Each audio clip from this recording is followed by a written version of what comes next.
नमस्कार विद्यार्थियों, आज हम देखने जा रहे हैं B Ed second semester learning and teaching अधिगम और शिक्षण के बहुत ही महत्वपूर्ण प्रश्न आईएमपी क्वेश्चंस जो कि 2022 के लिए संभावित है। आइए देखते हैं पहली इकाई को, यूनिट 1 लर्निंग एंड टीचिंग अधिगम और शिक्षण। पहला क्वेश्चन नोट डाउन करेंगे। अधिगम का क्या अर्थ है, परिभाषा देते हुए स्पष्ट कीजिए और अधिगम की विशेषताएं बताइए। लर्निंग का मीनिंग बताना है, लर्निंग की परिभाषा देना है, साथ ही साथ इसकी कैरेक्टरिस्टिक्स बताना है। इंग्लिश मीडियम वाले विद्यार्थी भी नोट डाउन करते चलेंगे। आगे देखते हैं अधिगम के बारे में नोट डाउन करेंगे। दूसरा प्रश्न, पहला प्रश्न नोट डाउन किया होगा। अधिगम का क्या अर्थ है, परिभाषा देते हुए स्पष्ट कीजिए और अधिगम की विशेषताएं बताइए। दूसरा प्रश्न है अधिगम के संबंध में स्पष्ट ज्ञान एवं विश्वास के बारे में चर्चा कीजिए, अधिगम की भ्रांतियों को दूर कीजिए। फर्स्ट इकाई का जो सिलेबस है उस सिलेबस के अकॉर्डिंग क्वेश्चंस को नोट डाउन हम कर रहे हैं। स्टूडेंट्स लिख लिया होगा प्रश्न। हमारा जो प्रश्न है वो इस प्रकार था, अधिगम की भ्रांतियों को दूर करना है आपको। अधिगम की भ्रांतियों के बारे में बात की जा रही है, तो देखेंगे इंग्लिश में इसे हम क्या कहेंगे, नोट डाउन करेंगे। इंग्लिश मीडियम वाले नोट डाउन करेंगे। Implicit knowledge and beliefs about learning क्या है, what is the implicit knowledge and beliefs about learning. Misconcept of learning, explain also misconcept of learning. अधिगम के बारे में भ्रांतियों को बताना है और भ्रांतियों का स्पष्टीकरण भी करना है। डायमेंसिफाई लर्निंग मिसकंसेप्ट। अगला प्रश्न नोट डाउन करेंगे। अगला प्रश्न हम देखने जा रहे हैं, मानव अधिगम के परिप्रेक्ष्य में व्यवहारवाद क्या है, व्यवहारवाद के नियम और सिद्धांत समझाइए। Perspectives of human learning, behaviourism, rules of behaviourism और व्यवहारवाद के सिद्धांत, प्रिंसिपल ऑफ बिहेवियरिज्म। देखते हैं अगला क्वेश्चन। अगला प्रश्न नोट डाउन करेंगे। स्किनर का सीखने का व्यवहारवादी सिद्धांत क्या है, स्किनर महोदय का व्यवहारवादी सिद्धांत बताना है। साथ ही साथ विभिन्न अधिगम परिस्थितियों में स्किनर के सिद्धांत की अनुप्रयोगिता समझाइए। लिखेंगे स्किनर का सीखने का व्यवहारवादी सिद्धांत क्या है, विभिन्न अधिगम परिस्थितियों में स्किनर के सिद्धांत की अनुप्रयोगिता क्या है। इंग्लिश वाले नोट डाउन करेंगे। Explain the Skinner's behaviourism theory of learning and also explain the Skinner applicability of Skinner's theory in different learning situation.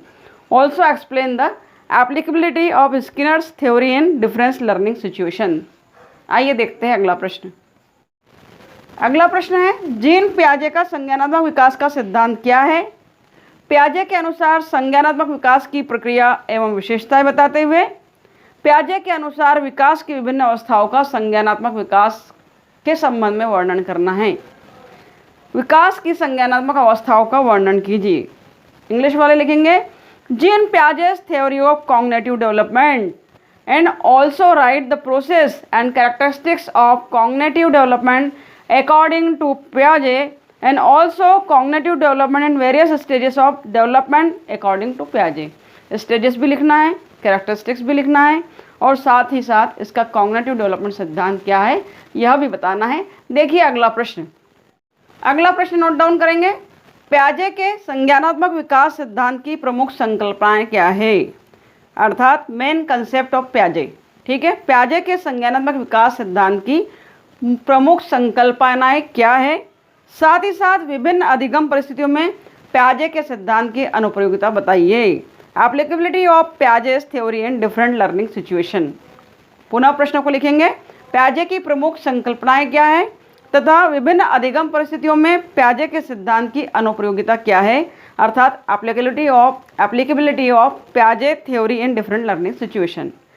महत्वपूर्ण प्रश्न है अगला, कार्ल रोजर, मानवतावादी कार्ल रोजर का व्यक्ति केंद्रित सिद्धांत क्या है। मानववादी कार्ल रोजर का व्यक्ति केंद्रित सिद्धांत क्या है। What do you mean by person centred theory of humanist Carl Roger. उसके अलावा कार्ल रोजर के बारे में आपको लिखना है।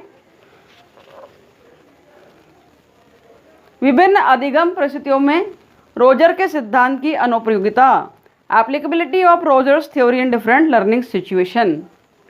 देखते हैं अगला प्रश्न क्या है। अगला प्रश्न नोट डाउन कर लीजिए। सामाजिक निर्माणक के रूप में वाइगोत्स्की का सिद्धांत क्या होता है? Vygotsky theory as a social constructivist और विभिन्न अधिगम परिस्थितियों में वाइगोत्स्की के सिद्धांत की अनुप्रयोगिता बताइए। Applicability of Vygotsky theory in different learning situation. Vygotsky के सिद्धांत को समझाना है। अगला प्रश्न नोट डाउन करेंगे। सीखने के प्राथमिक और गौण नियम क्या क्या है? बताइए। सीखने के प्राथमिक और गौण नियम क्या क्या है? सीखने के नियमों का शैक्षिक महत्व बताइए। विद्यार्थियों आपको पढ़ाए गए थॉर्नडाइक के लॉस वही सीखने के नियम कहलाते हैं। प्राइमरी लॉस, सेकेंडरी लॉस, और उसके अलावा बात कर रहे हैं educational importance of loss of learning. शैक्षिक उपयोगिता या सीखने के नियमों का शैक्षिक महत्व ही बताना है। एजुकेशनल इम्पोर्टेंस क्या है या शिक्षा के क्षेत्र में इन नियमों को हम कैसे लागू करेंगे। इसके अलावा इस इकाई का अंतिम प्रश्न है जो आपको नोट डाउन करना है, जो आने की संभावनाएं है पूरी है। देखते हैं अगला प्रश्न क्या है हमारा। संज्ञानात्मक विकास से क्या तात्पर्य है? संज्ञानात्मक विकास की प्रमुख दशाएं बताइए या प्रमुख संवेदनाओं का वर्णन कीजिए। अगला प्रश्न है लास्ट फर्स्ट इकाई का। संज्ञानात्मक विकास जिसे हम कॉग्निटिव डेवलपमेंट कहते हैं, इसकी विभिन्न दशाओं को बताना है। तो जो दशा है उसकी दृष्टि संवेदना है, श्रवण संवेदना है, स्वाद संवेदना है, इसके बारे में आपको बात करना है। अर्थात visual sensation, auditory sensation, taste sensibility, गंध संवेदना, स्मेल सेंसेशन, त्वचीय संवेदना और इंटरनल सेंसेशन आंतरिक संवेदना, बॉडी से रिलेटेड, टच से रिलेटेड सेंसेशन जो होता है इस पर बात करना है। ये सारे इसमें प्रकार आएंगे। ये थी फर्स्ट इकाई। आइए देखते हैं द्वितीय इकाई के प्रश्नों को। सेकेंड यूनिट से लिखेंगे अधिगम और शिक्षण, लर्निंग एंड टीचिंग के आईएमपी क्वेश्चन। पहला प्रश्न आपके सम्मुख है। विभिन्न अधिगम परिस्थितियों के संदर्भ में शिक्षण अधिगम प्रक्रिया में एक शिक्षक की भूमिका को समझाना है। वेरियस लर्निंग सिचुएशंस में एक टीचर के रोल को बताना है। उसके अलावा है अगला प्रश्न, ज्ञान के प्रेषक के रूप में एक शिक्षक की भूमिका का निर्वहन किस प्रकार करना चाहिए, विवेचना कीजिए।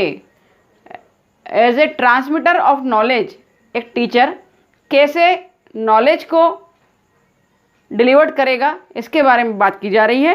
ज्ञान के प्रेषक के रूप में एक शिक्षक अपनी भूमिका का निर्वहन कैसे करेगा, अपना रोल प्ले कैसे करेगा, उस पर बात करना है। अगला प्रश्न, रोल मॉडल के रूप में एक शिक्षक के कौन कौन से गुणों या विशेषताओं के संबंध में विकास करना चाहिए, समझाइए। एज ए रोल मॉडल एक आदर्श शिक्षक की भूमिका क्या होनी चाहिए या एक आदर्श शिक्षक के गुण क्या होना चाहिए, इस पर विचार करना है, इसे लिखना है। अगला प्रश्न हमारा है, एक सुविधादाता, बहुत इंपॉर्टेंट है, एक सुविधादाता या सुगमकर्ता के रूप में शिक्षक को अपनी भूमिका का निर्वहन किस प्रकार से करना चाहिए, वर्णन कीजिए। सुगमकर्ता, सुविधादाता से तात्पर्य यहाँ पे एज ए फैसिलेटर एक टीचर का रोल क्या होगा उसको डिस्क्राइब करना है, उसका वर्णन करना है। आगे का प्रश्न आपके सम्मुख है, छात्रों के व्यक्तिगत, अगला प्रश्न लिखेंगे, छात्रों के व्यक्तिगत विकास के लिए मध्यस्थ या मार्गदर्शक के रूप में उदाहरण सहित शिक्षक की भूमिका का वर्णन कीजिए या शिक्षक की भूमिका पर प्रकाश डालिए। छात्रों के व्यक्तिगत विकास के लिए, स्टूडेंट्स के इंडिविजुअल डेवलपमेंट के लिए मध्यस्थ या मार्गदर्शक के रूप में, एक मीडिएटर या मार्गदर्शक गाइडर के रूप में टीचर का रोल क्या होगा, उस पर बात करना है। बहुत ही इंपॉर्टेंट प्रश्न है, किसी एक प्रश्न के आने की संभावना है। और दूसरी इकाई से अंतिम प्रश्न लिखेंगे, ज्ञान के निर्माण के रूप में, ज्ञान के निर्माण के रूप में और ज्ञान ग्रहण एवं प्रेषण के रूप में उदाहरण सहित अधिगम प्रक्रिया का वर्णन कीजिए। नोट डाउन करेंगे, एक बार पुनः बोल रही हूँ, ज्ञान के निर्माण के रूप में और ज्ञान ग्रहण एवं प्रेषण के रूप में उदाहरण सहित अधिगम प्रक्रिया का वर्णन कीजिए। यहाँ पर अधिगम प्रक्रिया से तात्पर्य लर्निंग प्रोसेस से है। इंग्लिश मीडियम वाले लिखेंगे differentiate between learning and construction of knowledge and transmission and reception of knowledge. फिर से नोट डाउन करेंगे, differentiate between learning and construction of knowledge and transmission and reception of knowledge को explain करना है students. ये हमारी दूसरी इकाई थी। आइए देखते हैं तीसरी इकाई को।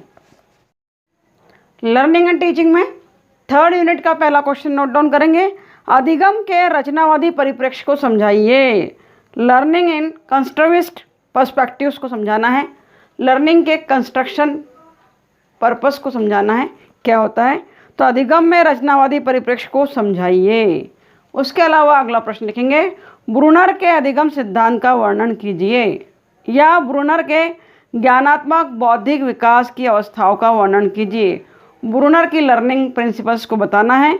आगे देखिए, डेविड आसुबेल के अधिगम सिद्धांत का वर्णन कीजिए, या अधिगम के लिए डेविड आसुबेल के योगदान का वर्णन कीजिए।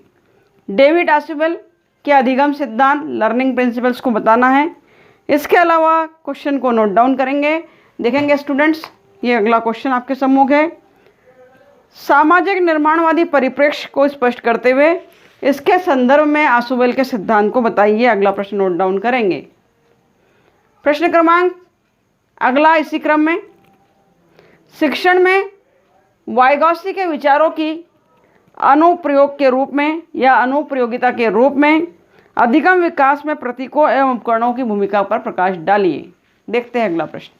बहुसंज्ञान की अवधारणा को स्पष्ट कीजिए। मेटाकॉग्निशन की बात कर रहा है, आईएमपी क्वेश्चन है, मेटाकॉग्निशन पर प्रश्न पूछता है। बहुसंज्ञान की अवधारणा को स्पष्ट कीजिए। बहुसंज्ञान की प्रक्रिया में कौन कौन सी विशेषताएं निहित होती है। मेटाकॉग्निशन क्या है और इसके कैरेक्टरिस्टिक्स क्या है, इस पर बात की जाती है। स्टूडेंट्स, आगे के लिए प्रश्न लिखिए। छात्रों में बहुसंज्ञान के विकास के लिए अर्थात मेटाकॉग्निशन डेवलपमेंट के लिए स्टूडेंट में विद्यालय व्यवस्था एवं शिक्षकों द्वारा कौन कौन से प्रयास किए गए हैं, लिख लिया होगा प्रश्न। अगला प्रश्न है, ब्रूनर तो हम लिख चुके हैं, आसुबेल हम लिख चुके हैं, इंपॉर्टेंट है।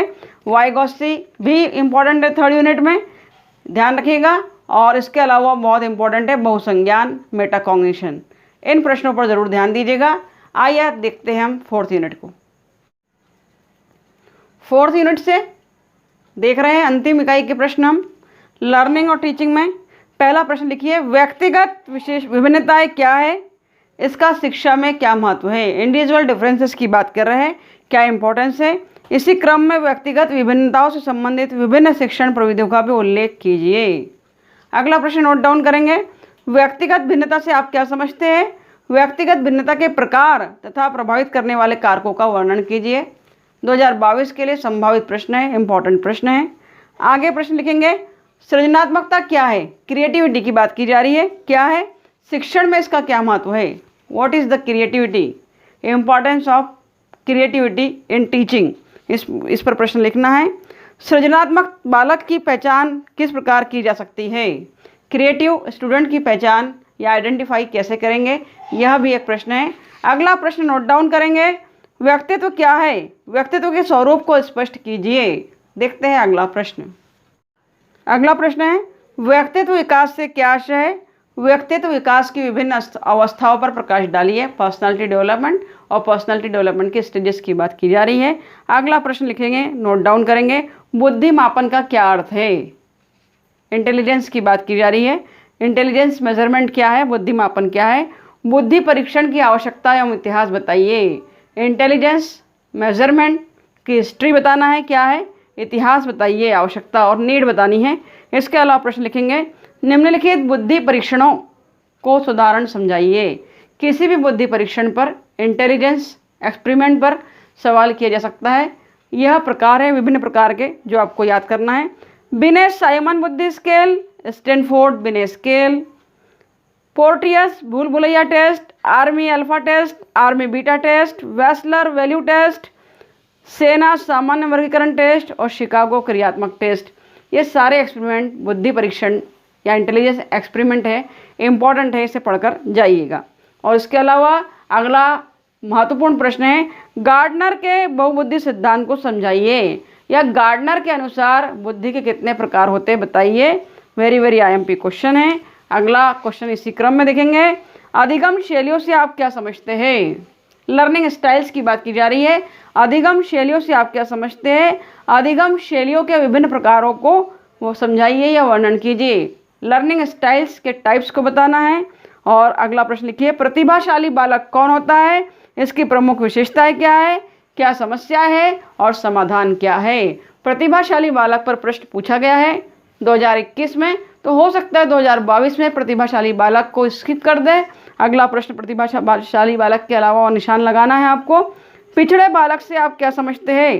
पिछड़े बालक की विशेषताओं को समझाते हुए उसके कारण और निदान दीजिए। बैकवर्ड चाइल्ड की बात कर रहे हैं जो शिक्षा के क्षेत्र में पिछड़ गया है, ये क्वेश्चन इंपॉर्टेंट है। इसके अलावा जो इंपॉर्टेंट प्रश्न है, मन बुद्धि बालक से आप क्या समझते हैं।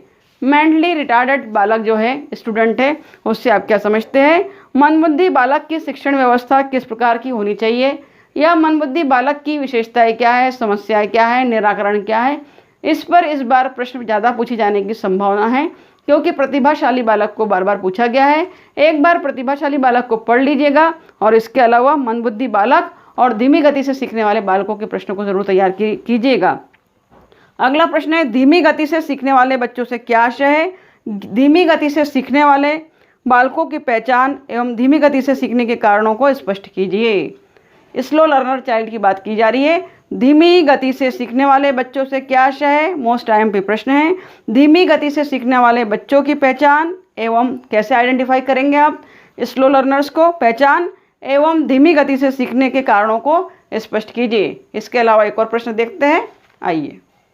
4th यूनिट का अंतिम प्रश्न देखेंगे, पठन अयोग्यता से क्या तात्पर्य है। What do you mean bye dyslexia. पठन अयोग्यता को डिसलेक्सिया कहा जाता है स्टूडेंट्स। पठन अयोग्यता संबंधी बालकों की पहचान एवं लक्षण लिखिए। Identification and symptoms of dyslexia related children, संबंधी बालकों आइडेंटिफाई कैसे करेंगे आप डिसलेक्सिया बालकों को। इसके अलावा पूर्व प्राथमिक स्तर पर लक्षण एवं पहचान, पूर्व प्राथमिक स्तर पर अर्थात प्री प्राइमरी लेवल पर आप कैसे डिसलेक्सिया चाइल्ड को पहचानेंगे। और इसके अलावा कभी कभी पूछ लेता है कि प्राथमिक स्तर पर लक्षण एवं पहचान के अलावा पठन अयोग्यता के कारण क्या क्या है, कॉजेस ऑफ डिसलेक्सिया, पठन अयोग्यता के कारण क्या क्या है, पठन अयोग्यता का उपचार कैसे करेंगे, रेमेडी ऑफ डिसलेक्सिया। ये सारे प्रश्न बहुत इंपॉर्टेंट है लर्निंग और टीचिंग से स्टूडेंट्स 2022 में आने की संभावना है। 4 इकाई के इंपॉर्टेंट प्रश्न आपको दिए गए हैं। जल्दी ही और भी सब्जेक्ट के इंपॉर्टेंट आपके लिए लेकर आने वाली हूँ। Thank you very much for watching my video.